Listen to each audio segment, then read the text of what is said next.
एक व्यक्ति काफी समय से परेशान था, जिसके कारण वो बहुत चिड़चिड़ा और तनाव में रहने लगा।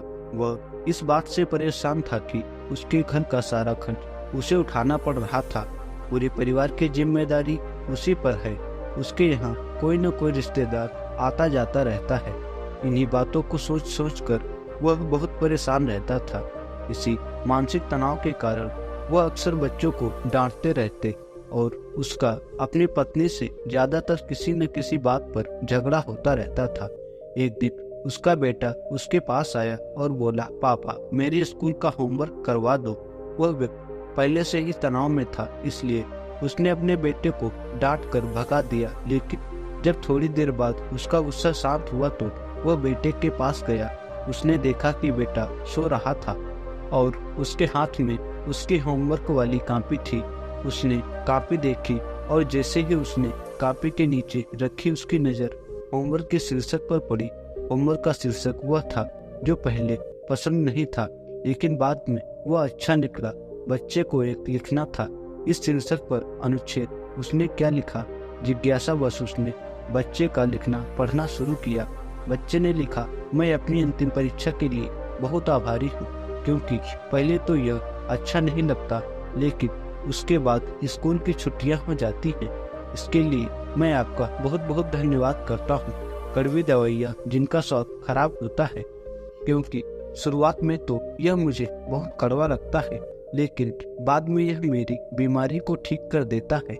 मुझे सुबह जगाने के लिए मैं उस अलार्म घड़ी को धन्यवाद देता हूँ। वह हर समय मुझे बताता है कि मैं जीवित हूँ। मैं भगवान को भी धन्यवाद देता हूँ, जिन्होंने मुझे इतना अच्छा पिता दिया, क्योंकि शुरू में मुझे उनकी डांट बुरी लगती थी, लेकिन वह मेरे लिए खिलौने लाते थे, मुझे घुमाने ले जाते थे और अच्छी चीजें खिलाते थे।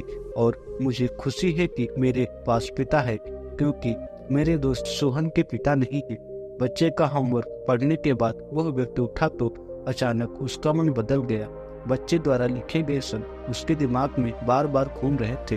खासकर उसकी आखिरी पंक्ति ने उसकी नींद उड़ा दी। फिर वह व्यक्ति चुपचाप बैठ गया और उसने उसकी परेशानियों के बारे में लिखना शुरू कर दिया। मुझे घर के सभी खर्चों का ध्यान रखना है। इसका मतलब है कि मेरे पास एक घर है और भगवान की कृपा से मैं उन लोगों से बेहतर स्थिति में हूँ जिनके पास घर नहीं है। मुझे पूरे परिवार की जिम्मेदारी उठानी पड़ती है। इसका मतलब है कि मेरा एक परिवार है, एक पत्नी है और बच्चे हैं, और भगवान की कृपा से मैं इन लोगों से अधिक भाग्यशाली हूँ जिनके पास परिवार नहीं है और वह दुनिया में बिल्कुल अकेले हैं। कोई न कोई दोस्त या रिश्तेदार मेरे घर आते रहते हैं। इसका मतलब है कि मेरी एक सामाजिक प्रतिष्ठा है और मेरे पास मेरे सुख दुख बांटने के लिए लोग हैं। यह सब विचार आते ही उसने हाथ जोड़ लिए, आकाश की ओर देखा और कहा, हे भगवान, बहुत बहुत धन्यवाद। मुझे खेद है कि मैं आपकी कृपा को नहीं पहचान सका। उसके बाद उसका मन एकदम बदल गया। उसकी सारी परेशानियां और चिंताएं मानो दूर हो गई।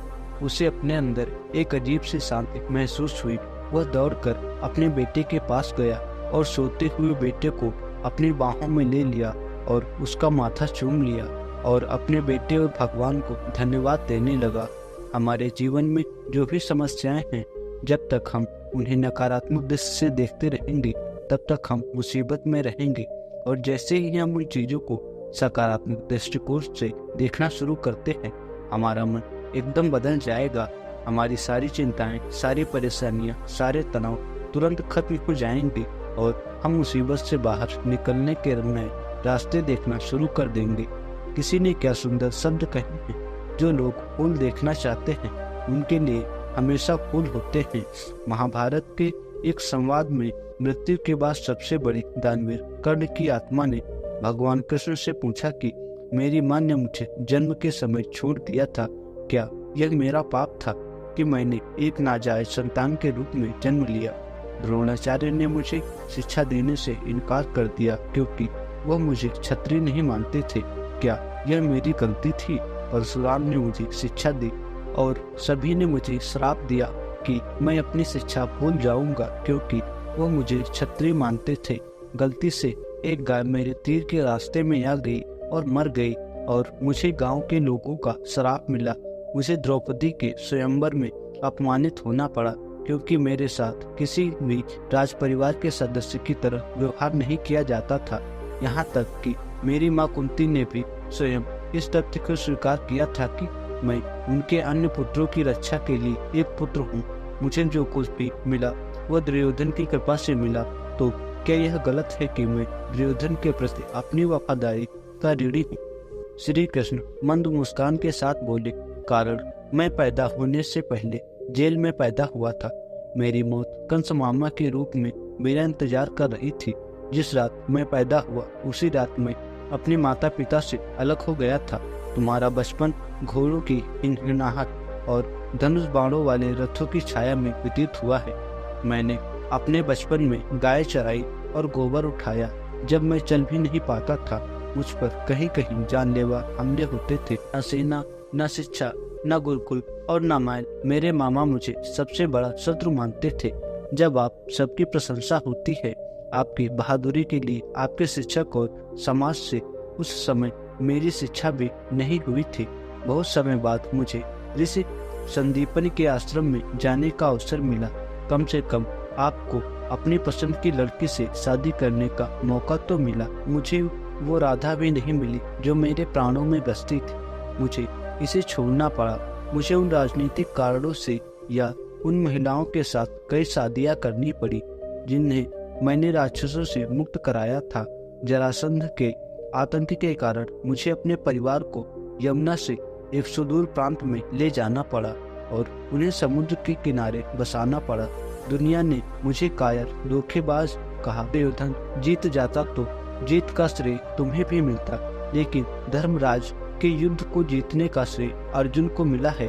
कौरवों ने अपनी हार के लिए मुझे जिम्मेदार माना है। ये कारण किसी का भी जीवन चुनौतियों से मुक्त नहीं है। हर किसी के जीवन में सब कुछ ठीक नहीं होता।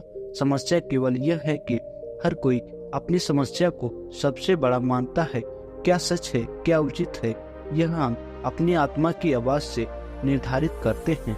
इससे कोई फर्क नहीं पड़ता कितनी बार हमारे साथ गलत व्यवहार किया जाता है। इससे कोई फर्क नहीं पड़ता कि कितनी बार हमारा अपमान किया जाता है। कोई फर्क नहीं पड़ता कि कितनी बार हमारे अधिकारों का हनन होता है। लेकिन फर्क सिर्फ इतना है कि हम उन सभी से कैसे निपटते हैं।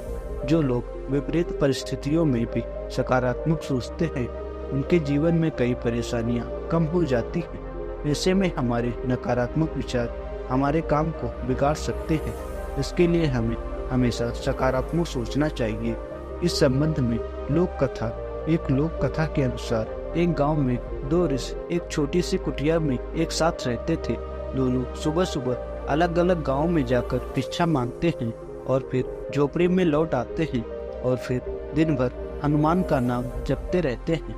भीख मांगकर उनका जीवन चल रहा था। एक दिन वे दोनों अलग अलग गांव में भीख मांगने के लिए निकले। शाम को दोनों वापस आए तो उन्हें पता चला कि गांव में तूफान आया है। पहले संत अपनी कुटिया पर पहुंचे तो उन्होंने देखा कि आंधी के कारण कुटिया आधी टूट गई है। उसकी त्योरी चढ़ गई और भगवान को कोसने लगे। संत ने सोचा कि मैं रोज मंदिर में भगवान का नाम जपता हूँ। दूसरे गांव में चोरों और लुटेरों के घर सुरक्षित हैं और हमारी झोपड़ी तोड़ दी है। हम दिन भर पूजा करते हैं, लेकिन भगवान को हमारी कोई परवाह नहीं है। यह भगवान कितना क्रूर है। वे हम जैसे भक्तों को दुख और दुष्टों को सुख देते हैं। कुछ देर बाद एक अन्य संत भी वहां पहुंचे। उन्होंने टूटी झोपड़ी भी देखी। यह देखकर वह बहुत खुश हुआ और अपना सारा सिर जमीन पर रखकर भगवान को धन्यवाद देने लगा। संत बोले, हे भगवान, आज मुझे विश्वास हो गया है कि आप सचमुच हमसे प्रेम करते हैं। हमारी भक्ति और आराधना व्यर्थ नहीं गई। आपने इतने भीषण तूफान में भी हमारी आधी झोपड़ी बचा दी। हम अपनी झोपड़ी में आराम कर सकते हैं। आज से मेरा विश्वास और अधिक बढ़ गया है। इस कहानी से यह शिक्षा मिलती है कि हमें हर स्थिति को सकारात्मक दृष्टिकोण से देखना चाहिए। नकारात्मक विचार मानसिक तनाव बढ़ाते हैं और हम अच्छी चीजें भी नहीं देख पाते। और सकारात्मक सोच की शक्ति दिखाने के लिए एक और कहानी सुनिए। एक शहर में एक अमीर व्यापारी रहता था। एक दिन वो व्यापारी यात्रा पर गया। रास्ते में घना जंगल था जिसे पार करके उसे अपनी मंजिल तक पहुंचना था, लेकिन वह चलने में बहुत थक गया था, इसलिए वह आराम करने के लिए एक पेड़ के नीचे बैठ गया। आराम करते समय उसे प्यास लगी, लेकिन वह पानी नहीं लाया।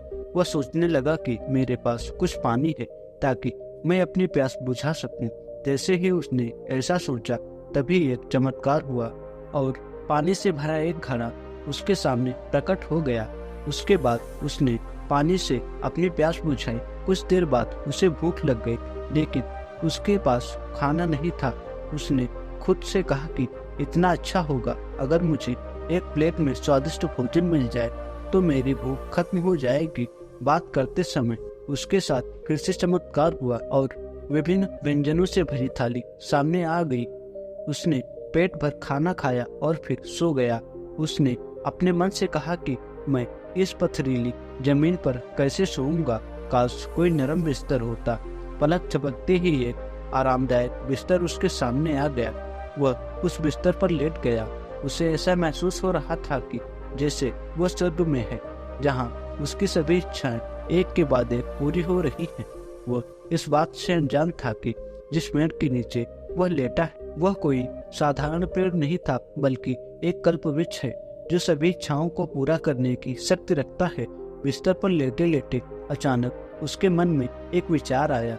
यह जंगल कई तरह के जंगली जानवरों से भरा होगा जो किसी भी वक्त वहां हो सकते हैं। ऐसे में वह अपनी रक्षा भी नहीं कर पाएगा। जैसे ही यह विचार उसके मन में आया, अचानक से एक खूंखार शेर वहां आ गया। वह शेर को अपने सामने देखकर पूरी तरह से भयभीत हो गया कि वह बच भी नहीं सका। शेर ने उस पर हमला किया और उसे मारकर खा गया। इस प्रकार एक नकारात्मक विचार ने उसकी जान ले ली। इसलिए कहा जाता है कि मनुष्य अपने विचारों से प्रभावित होता है। सकारात्मक विचार हमेशा सकारात्मक परिणाम देते हैं, इसलिए हमेशा सकारात्मक सोच रखें। गौतम बुद्ध ने कहा कि ब्रह्मांड की सारी शक्ति पहले से ही हमारी है। हम ही हैं जो अपनी आंखों पर पट्टी बांध लेते हैं और फिर रोते हैं कि कितना अंधेरा है। और जहाँ तक खुशी की बात है तो यह कोई खुशी नहीं है, बल्कि यह हमारे अपने कार्यों से आता है। मित्र, इन 4 कहानियों से आपने क्या सीखा, यह हमें कमेंट बॉक्स में लिखकर अवश्य बताएं। अगर आप इस चैनल पर नए आए हैं तो वीडियो को लाइक और चैनल को सब्सक्राइब कर लें, ताकि आगे वाली अगली वीडियो की नोटिफिकेशन आपके पास सबसे पहले पहुंचे।